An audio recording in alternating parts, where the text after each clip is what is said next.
پاکستان سے ہندوستان کی شکست کے بعد محمد شامی کو کیا گیا ٹرول، شامی کے خلاف نفرت پھیلائی گئی اور کئی لوگوں نے تنقید بھی کی۔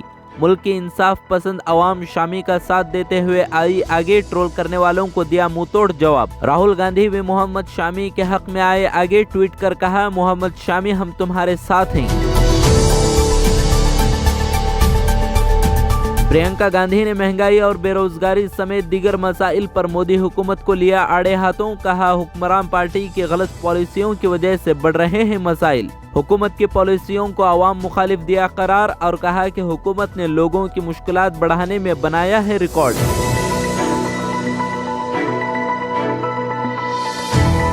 اویسی کے بعد اب سنجے راوت نے بھی کووڈ کی 100 کروڑ خوراکیں فراہم کرنے کے دعوے کو بتایا جھوٹا، کہا کہ اب تک 23 کروڑ سے زیادہ خوراکیں نہیں دی گئیں۔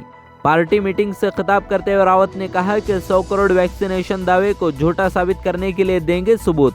کسی کا نام لیے بغیر راجیہ سبھا رکن نے کہا کہ آپ کتنا جھوٹ بولیں گے۔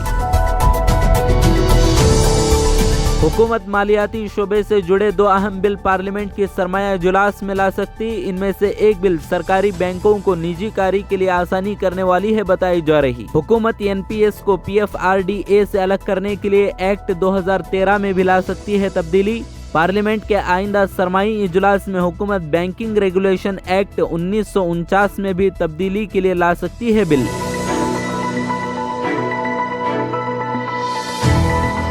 طیارہ بردار بحری جہاز آئی این ایس وکرانت کے دوسرے مرحلے کی سمندری آزمائشیں ہوئی شروع۔ وکرانت پہلا ہندوستان میں بنایا گیا طیارہ بردار بحری جہاز۔ آئی این ایس وکرانت کے طے شدہ منصوبے پورے ہونے پر اگلے سال بحریہ کو سونپے جانے اور اگست میں کمیشن کیے جانے کا ہے امکان۔ کشمیر میں دہشت گردوں کے ہاتھوں بہاری مزدوروں کے قتل کا معاملہ بہار کی سیاست میں پکڑتا جا رہا ہے زور۔ B J P M L A نے دہشت گردوں کے خاتمے کا مطالبہ کرتے ہوئے ہندوستان کو ہندو راشٹر قرار دینے کا کر دیا مطالبہ۔ آرٹیکل 370 کے خاتمے کے وقت بھاجپا سرکار نے اعلان کیا تھا کہ دہشت گردی کی ٹوٹے گی کمر۔ وادی میں دہشت گردی کی نئی شکل بی جے پی کے لیے مضحکہ خیز۔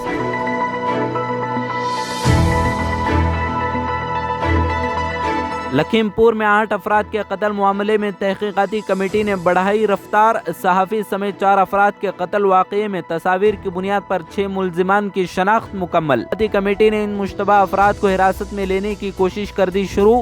انکوائری کمیٹی کو 25 اکتوبر تک کیس کی اسٹیٹس رپورٹ کرنی تھی تیار اور آج 26 اکتوبر کو اسٹیٹس رپورٹ کرائی جائے گی سپریم کورٹ میں جمع۔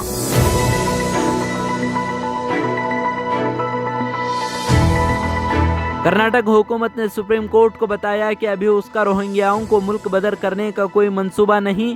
حلف نامے میں ریاستی حکومت نے کہا کہ بنگلور کے علاقوں میں 72 روہنگیا کر رہے ہیں کام، ریاست کا انہیں ملک بدر کرنے کا نہیں ہے کوئی منصوبہ۔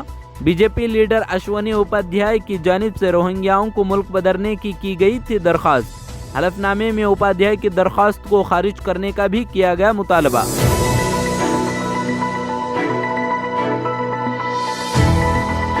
سوڈان میں فوج نے بغاوت کرتے ہوئے حکومت کا تختہ الٹ دیا، وزیر اعظم اور وزراء سمیت متعدد سیاستدانوں کو کر لیا گیا گرفتار۔ فوج نے دیر رات افریقی ملک سوڈان کے وزیر اعظم عبداللہ حمدوک کی حکومت کے خلاف کر دی بغاوت۔ ملک میں انٹرنیٹ اور فون سروسز بند، دارالحکومت خرطوم میں فوج کی بھاری نفری کی گئی تعینات اور ٹی وی پر قومی ترانے کیے جا رہے ہیں نشر۔